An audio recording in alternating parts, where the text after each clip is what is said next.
Wow मिळतोय. आणि ते म्हणे की प्लीज चेक युअर ईमेल. सगळं फोन ठेवल्यावर मी म्हटलं एक मिनटं, कोणी मजाक तर नाही केलं ना माझ्याबरोबर? असं काय की तुझी ऑनलाईन एंट्री दिली आहे आणि मग तू ह्या स्पर्धेकरता तुझं सिलेक्शन झालं आहे? म्हटलं काहीतरी गडबड आहे याच्यामध्ये. म्हणजे मला काही ते खरं वाटे ना. पण ईमेल चेक केल्यावर तिकीटं आलेली हो, मुंबई ते दिल्ली, दिल्ली ते मुंबई. म्हटलं हे पण करेक्ट आहे. त्यांचं इन्व्हिटेशन लेटर पण आहे. ऑनलाईन 28 कंटेस्टंट्स असतात आणि त्याच्यापैकी टोटल 30 असतात आणि 2 ऑनलाईन कंटेस्टंट्स घेणार होते ते. आम्हाला अगदी 11th आवरलेला हे आलेलं डिसिजन. मग मी माझ्या नवऱ्याला म्हटलं थँक्यू तू माझी एंट्री दिल्याबद्दल. तो म्हणे अजिबात दिलेली नाही तुझी एंट्री मी कुठल्याच स्पर्धेकरता काहीच. म्हटलं असं कसं होईल? मग म्हटलं सासूबाईंना विचारलं, म्हटलं मम्मा तुम्ही दिली का? म्हणे अगं मी पण नाही दिली. आईबाबांना फोन केला, म्हटलं आता तुम्ही तरी हो सांगा की ही एंट्री तुम्ही दिली. म्हणे अगं सिलेंडरचा ऑनलाईन नंबर लावण्याशिवाय आम्हाला ऑनलाईन काहीही येत नाही. अरे म्हटलं ह्याला विचारतो त्याला विचारतो आणि सगळ्यांनी करेक्ट उत्तरं दिली. भाऊ बहीण ह्यांना विचारलं ते म्हणे नाही ग दीदी आम्ही ह्याच्यात नाही बसतच नाही आहे ह्याच्यामध्ये, आम्ही नाही दिलेली एंट्री. पण जायचं आहे, माझी इच्छा आहे. मला असं वाटतं की अगदी 48 तासात दिल्लीला पोचायचं आहे. म्हणजे इथून नाशिकहून मुंबईला जाणं आहे पहिले, मग मुंबईवरनं दिल्लीचं विमानात बसणं आहे. म्हटलं एवढं सगळं आहे, ह्या सगळ्या गोष्टी चालू आहेत. पण आपल्याला कळायला तर पाहिजे की माझी एंट्री दिली कोणी.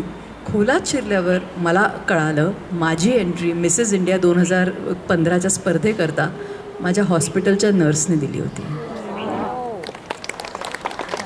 तुम्ही जन्माला येताना तुमचं सरनेम, तुमची नाती गोती हे बाय डिफॉल्ट सेटिंगमध्ये घेऊन येतात. नवीन फोन घेतलं की काही काही सेटिंग्स बाय डिफॉल्ट असतात बघा, त्याच्यामध्ये बदलू नाही शकत तुम्ही. नंतर तुम्ही रिंगटोन बदलतात, काय काय करतात. तसंच तुम्ही आयुष्यामध्ये काही काही नवीन नवीन मित्रमैत्रिणी बनवतात. असंच काही नातं माझं त्या सिस्टरबरोबर. त्या सिस्टरला मी ना खूप फोटो दाखवायचे माझ्या व्हॉट्सॲपवर. त्यांना म्हणायचे ये देखो कितनी मैं कैसी कितनी मस्त दिखती थी, अशी मी दिसेल का परत? आता त्या केरलाच्या सिस्टर, ख्रिश्चन सिस्टर, त्यांच्याशी मी हिंदीत बोलायचे. त्या म्हणायचे नाही नाही तू ऐसा नाही दिखेगा. म्हटलं अरे असं काय? म्हटलं मला एकदम वाईट वाटलं की त्या अशा म्हणायच्या. अरे इससे अच्छा दिखेगी. म्हटलं अरे वा असं. आणि त्यांच्याकडे ते फोटो होते, त्यांनी ते पाठवून दिले. त्यांना मी सिस्टरला म्हटलं अहो सिस्टर ते फोटो आधीचे होते, बिफोर आफ्टर असतात ना, लोक दाखवतात की एकदम टक्कल नंतर केस आलेले बिफोर आफ्टर, तसं काहीतरी माझ्या बाबतीत. त्यांना म्हटलं अहो सिस्टर हे पुराने फोटो आपने भेजे.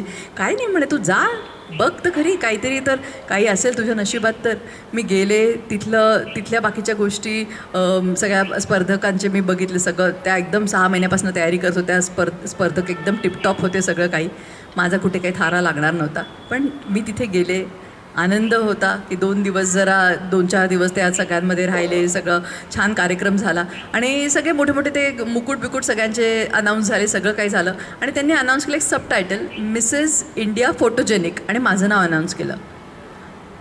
मी एकदम अचंबित झाले कारण की मला माहिती होतं आत्ता जी वेळ झाली आहे, जेव्हा आता जर एखाद्या प्रोफेशनल फोटोग्राफरला सांगितलं की तुम्ही फोटो काढा तर ते प्रोफेशनल फोटोग्राफर म्हणतील नाही लाईट ड्रॉप झाला आहे, म्हणजे फोटो काळपट येतात. हा एक जो प्रकार असतो तर तोच तर सगळ्या स्पर्धकांचे फोटो होऊच तर ही वेळ झालेली होती. आणि ते एका बाईला समजवत होते जीव एकदम आटापिटा करून जीवाचा की अहो मॅडम अशा बसा, असं अशा बसा. ती काही ते बसायला तयार नव्हती. मीच ती पोस्ट कॉपी करून मी बघत होती की मला जमतंय का. तर त्यावेळेला तो कॅन्डिड फोटो त्या फोटोग्राफरने काढला आणि मिसेस इंडिया फोटोजेनी तो एवढं छोटूसा मुकुट माझ्याकडे आला. पण आला बापरे, म्हणजे मी काही रिकाम्या हाताने काही मुंबईला परतली नव्हती. मुंबईला आले, हॉस्पिटलमध्ये गेले आणि त्या नर्सला भेटले, तिला गच्च मिठी मारली. तिला म्हटलं ये देखो. ती म्हणे क्या देखो. तिने डोळे असे बारीक बारीक करत बघते. मी तिला दाखवलं तो मुकुट म्हणजे अगदी एवढासा होता. मग काहीही झालं, सिस्टर नर्स कितीही सिनियर कसे असल्या तरी आहे तर ती महिलाच ना. कितना छोटा है ये तो दिखता भी नाही आहे. अरे तिला म्हटलं मी इतकी मेहनत केली, मी इथून तिथे गेली, ते कपडे घेतले, एवढं तामझाम केलं, सगळं केलं, ते मला मुकुट मिळालं, ह्याचं तुला आनंद नाही आहे. ती म्हटली की कॅन्सर को एक चेहरा होना चाहिए. म्हटलं हां जाऊ दे बाबा काय असेल ते असेल. पण 2015मध्ये मी भारताचं पहिलं प्रतिनिधित्व केलं. Mrs International Worldwide Queen ही स्पर्धा हाँगकाँगमध्ये झालेली. आता ही स्पर्धा पण असं नाही म्हणू शकत, एक सोशल कॉजसाठी ती स्पर्धा होती. आणि त्या स्पर्धेमध्ये मात्र मिसेस इंटरनॅशनल वर्ल्ड वाईड क्वीनचा खिताब मला मिळाला. तो मोठा मुकुट माझ्या डोक्यावर आला आणि म्हटलं झालं. म्हटलं आता त्या सिस्टरला मी एकदम याच्यात सांगणार की म्हटलं हे बघ बाई एवढा मोठा मुकुट आहे की अगदी तुझे डोळे असेच्या असे उघडे राहतील, तुला बारीक डोळे करून बघायची गरज नाही आहे. मी तसंच प्रोटोकॉल फॉलो करत मी मुंबईला उतरले आणि सिस्टरला भेटायला गेले हॉस्पिटलमध्ये आणि तिला वाटलं येते का. मी एकदम कॉन्फिडंट होती की ती खूप खुश होणार आहे. ती म्हटली हां ठीक आहे लेकिन कॅन्सर को एक चेहरा होना चाहिए. म्हटलं ही बाई माझ्या डोक्याच्या पलीकडे आहे. आता म्हटलं माझ्याकडनं होणार नाही. म्हटलं जाऊ द्यात आपण हात टेकलेत काही हरकत नाही. असेच एकानंतर एक वर्ष गेले आणि 2017मध्ये मला इंस्टाग्रामवर विचारण्यात आलं की तू भारतीय आहेस का. म्हटलं असं काय प्रश्न आहे. हो म्हटलं मी भारतीय आहे. म्हणजे का म्हणून तुम्ही असं विचारतायत.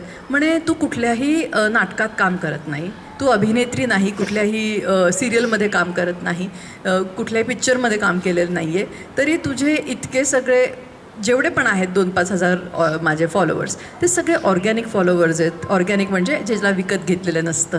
अशा पण गोष्टी असतात हो आजकाल. आपण म्हणतो ना हो मग असतात की अगदी कोणी अगदी शिंकले आणि 1 लाख लोकांनी त्याला बघितले असं थोडी होतं.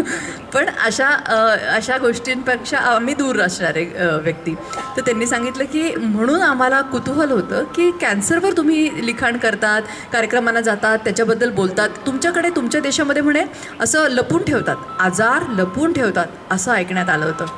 म्हटलं हो आमच्याकडे बऱ्याचशा गोष्टी लपून ठेवतात आणि आहे. आता आपल्याकडे जे आहे ते आहे. आपण असं एकदम खुलेआम सांगत नाही. हां आहे बरेत बुवा बरेत. नाही झालं काय काकांना किंवा का झालं काय काकूंना. हां नाही बरेत होतील बरे होतील. अरे काहीतरी तर झालं असणार आहे ना. म्हणजे तेव्हाच तुम्ही हॉस्पिटलमध्ये गेलात. पण हे डिस्क्लोज नाही करत कोणाला काही झालं. आणि यंग जनरेशनमध्ये तर अजिबातच करत नाही. कारण की आपल्याला असं वाटतं की नको बाहेरचे काय विचार करतील. काय असं आपण लोकांचा खूप विचार करतो. कारण की कुछ तो लोग कहेंगे लोगों का काम है कहना. त्याच्यामुळे ते आपल्या डोक्यात असतं की हे ज्यांचं कॉन्ट्रीब्युशन काही नाही आपल्या आयुष्यामध्ये पण त्यांचं काम आहे मात्र तेवढं असो. मग हे सगळं